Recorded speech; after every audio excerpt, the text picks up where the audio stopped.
দোস্ত হ্যাঁ বল। তোর বোন মানে আমার বোন, তোর ভাই মানে আমার ভাই না? আমার ভাই মানে তোর ভাই, এটা তো কি?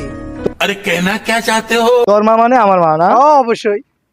কিছু মনে করবেন না, আপনি বেশি কথা বলেন। তোর বউ মানে আমার বউ না? আরে হালাই কয় কি ও মানে শালা ধরেছে রে, শালা কান্না করছিস।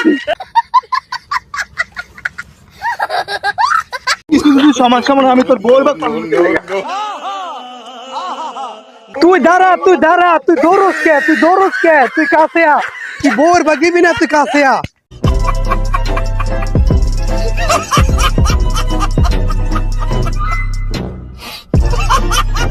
সো গাইস, ভিডিওটা ভালো লাগে আপনারা আমার প্রেশারকে ফলো করে দেন, একটা লাইক করে দেন আর একটা শেয়ার করে দেন। সো আরো